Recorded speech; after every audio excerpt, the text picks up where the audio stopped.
Jaya Gopi Jana Vallabha Girivara Dari.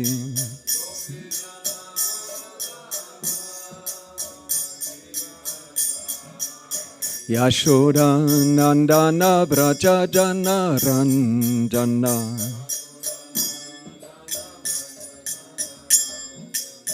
Yashoda Nandana Braja Jana Ranjana.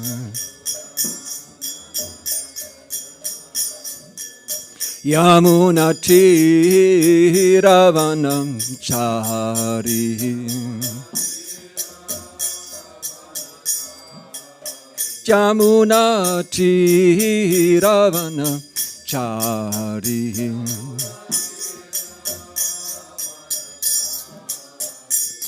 Jai Radha Madhava Kunjabi Hari.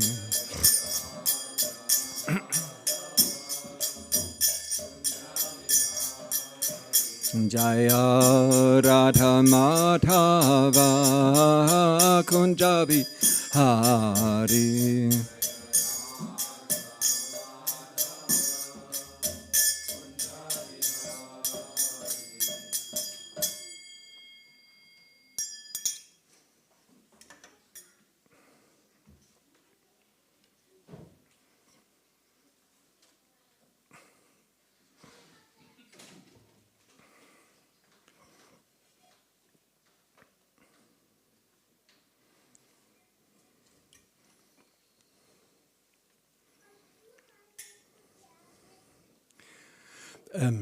Who does not speak German?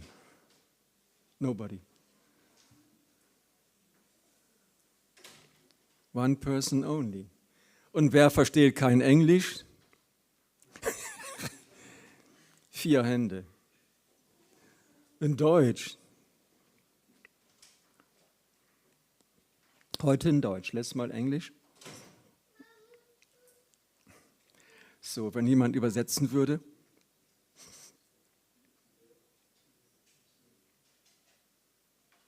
Für Venurati Mataji und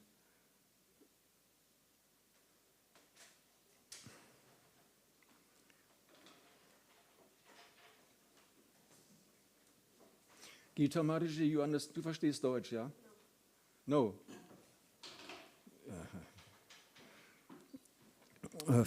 Warte mal.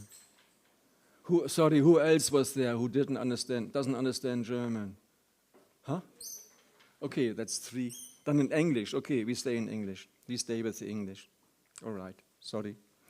Muss jemand in Deutsch übersetzen. Hier ist das Buch. Om Namo Bhagavate Vasudevaya. Om Namo Bhagavate Vasudevaya. Om Namo Bhagavate Vasudevaya. Umagyantimirandasya gananjana shalakaya. Chakshurun militang yena tasmai Shri Gurave Namaha. Jaya Shri Krishna Chaitanya Prabhu Nityananda. Shri Advaita Gadadhar Shri Vasadi Gaura Bhakta Vrinda. Hare Krishna, Krishna Krishna, Hare Hare, Hare Rama, Rama Rama, Hare Hare. We are reading in the 4th canto of Srimad Bhagavatam today, in chapter 12, entitled Dhruva Maharaj Goes Back to Godhead. Text 94 till 50. Purnamasyang sinivalyang. Purnamasyang sinivalyang. Dvadasyang shravanetava. Dvadasyang shravanetava. Dinakshaye vyati pate. Dinakshaye vyatipate Sankrame Kadine Piva Sankrame Kadine Piva Purnamasyang Sinivalyang Dvadasyang Shravanetava Dinakshaye Vyatipate Sankrame Kadine Piva. Ja, bitte.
Maharaji's?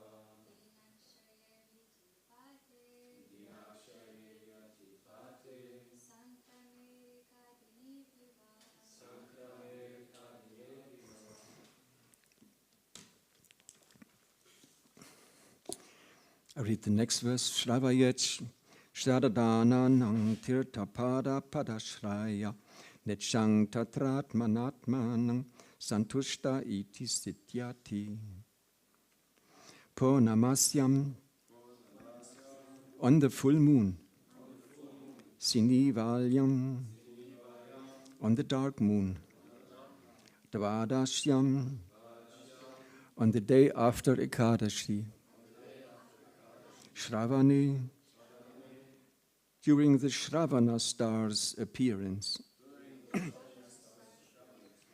Atava, or Dinakshaye, at the end of the Titi. Vyatipate, a particular day of the name. Sankrame, at the end of the month. Arkadine, on Sunday. Api, also. Va, or. Shravayet, one should recite. Shradadhananam, to a receptive audience.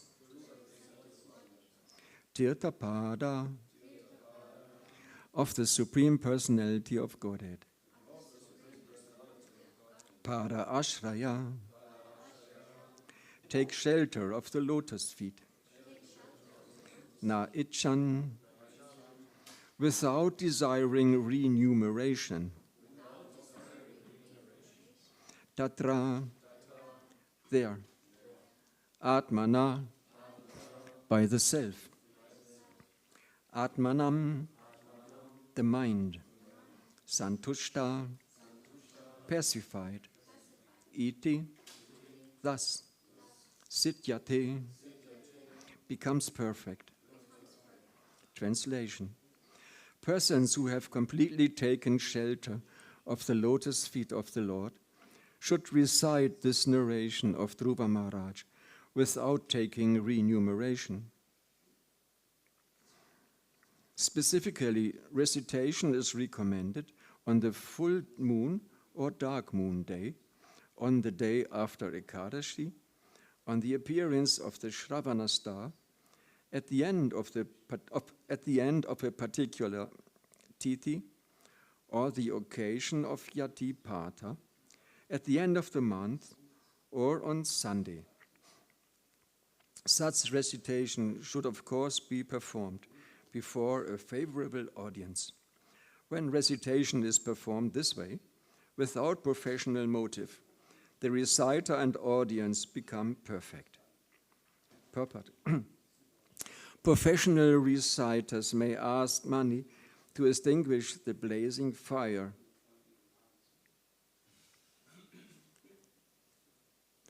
Oh darn, that's verdorben. How does the sentence go on? Professional reciters may ask money to extinguish the blazing fire within. Danke, thank you. Thought-wise, professional reciters may ask money to extinguish the blazing fire within their bellies. But they cannot make any spiritual improvement or become perfect. It is therefore strictly forbidden to recite Srimad Bhagavatam as a profession to earn a livelihood. Only one who is completely surrendered at the lotus feet of the Supreme Personality of Godhead, depending fully on Him for personal maintenance or even for maintenance of his family, can attain perfection by recitation of Srimad Bhagavatam, which is full of narrations of the pastimes of the Lord and His devotees.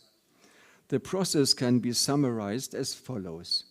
The audience must be faithfully receptive to the Bhagavata message, and the reciter should completely depend on the Supreme Personality of Godhead. Bhagavata recitation must not be a business. If done in the right way, not only does the reciter achieve perfect satisfaction, but the Lord also is very much satisfied with the reciter and the audience, and thus both are liberated from material bondage simply by the process of hearing. Purnamasyang sinivalyang dvadasyang shravanetava dinakshaye vyatipate sankrame kadine piva shravayet shadadananang tirthapada padashraya nichang satratmanatmanam santushta iti sityati. Persons who have completely taken shelter of the lotus feet of the Lord should recite this narration of Dhruva Maharaj without taking remuneration. Specifically, recitation is commended on the full moon or dark moon day, on the day after Ekadashi, on the appearance of the Shravana star, at the end of a particular tithi, or the occasion of Yatipata, at the end of the month, or on Sunday. Such recitation should of course be performed before a favorable audience. When recitation is performed this way, without professional motive, the reciter and audience become perfect.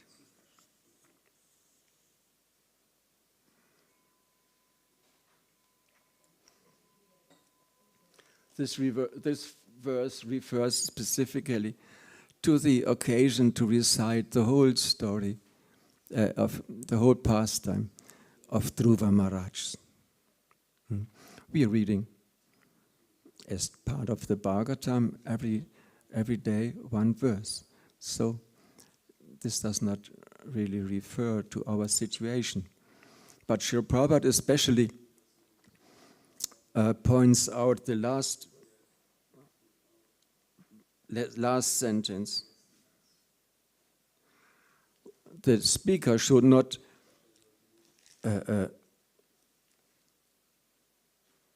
speak on this pastime, on the activities of Dhruva Maharaj, just to fill his belly, just to make some money. In India, in Vrindavan, there are many, everywhere, all over. There are, I would say, this 7-day, I forgot, 7-day recitation of the Srimad Bhagavatam.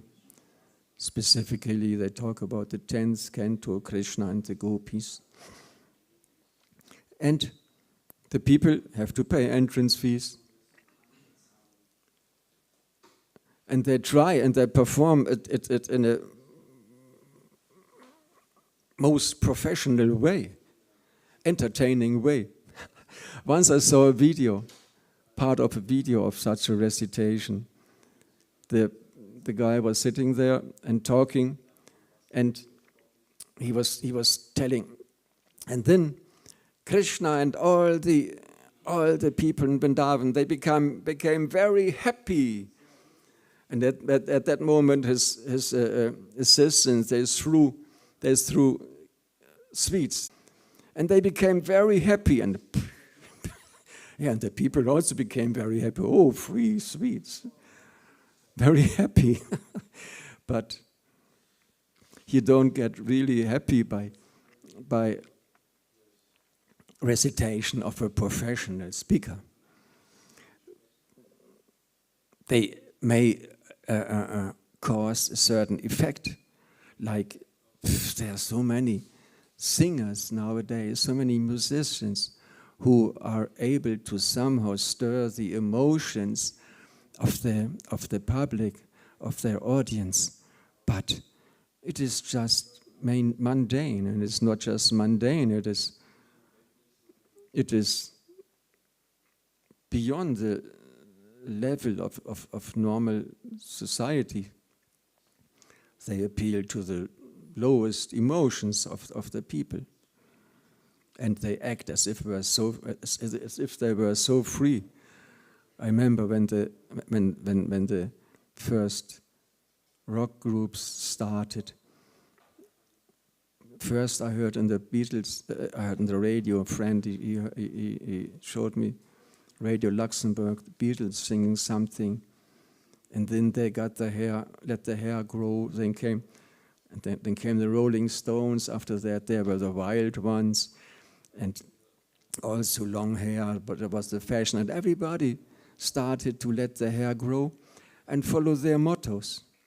Kind of, oh yeah, I'm a rebel. This system is not good. I want freedom for myself and for everybody else. And free love, make love, not war, was the motto of the hippie movement. Growing hair, acting as if they were liberated. But it was just a show, it was just stupidity. It didn't really work. Some of them, they were great persons.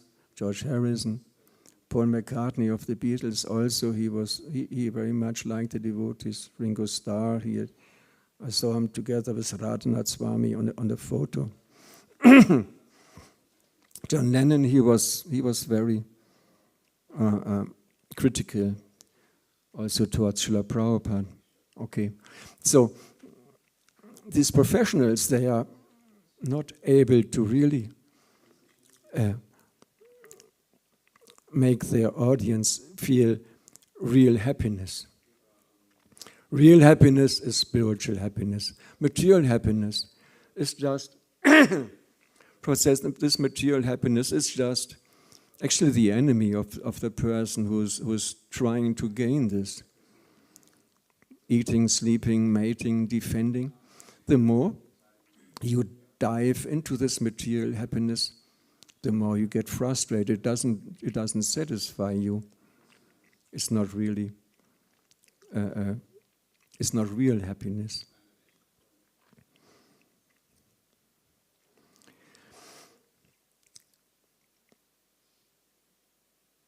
So many books are on the market every time, constantly, so many new books come out, so much Qatar is flooding the society, the people.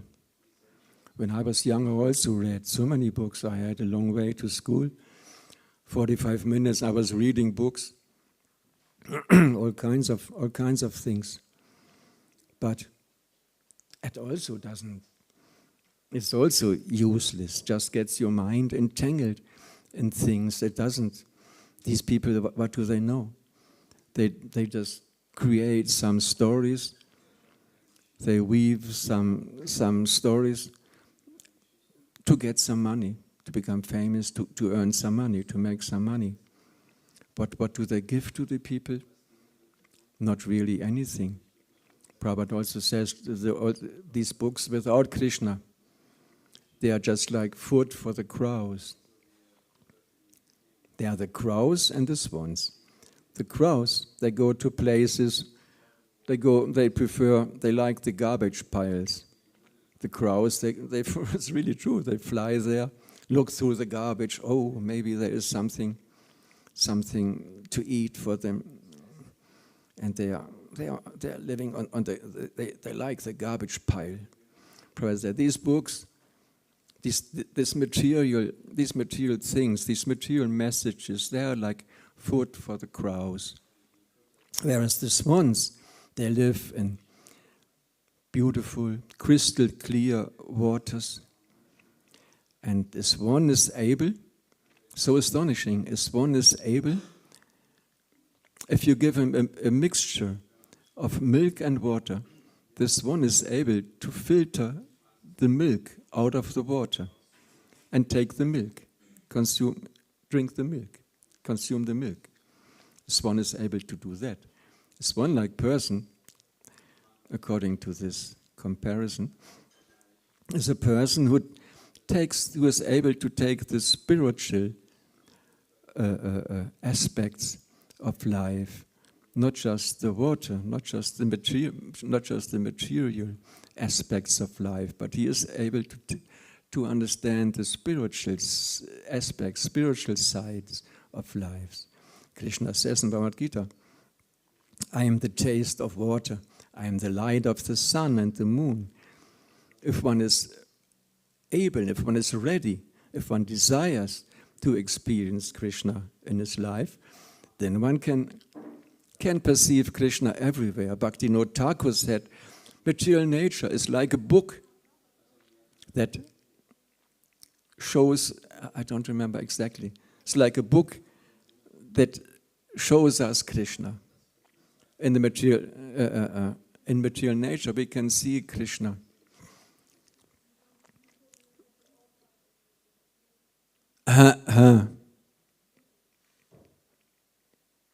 Thank you. And Srila Prabhupada writes in the Nectar of Instruction. I don't know if I find it's such a beautiful quote. I noted down so many quotes trying to prepare.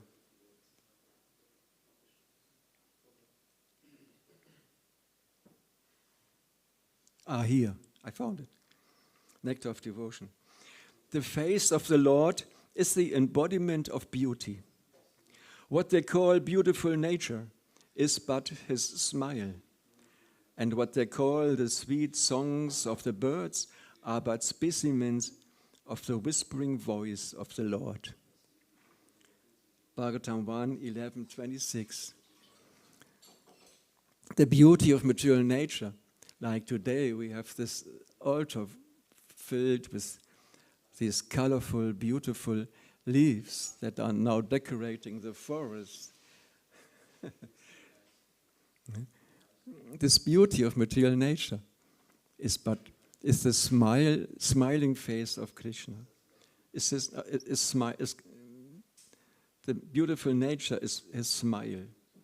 And what they call the sweet songs of the birds are but specimens, das heißt Proben, specimens of the whispering voice of the Lord.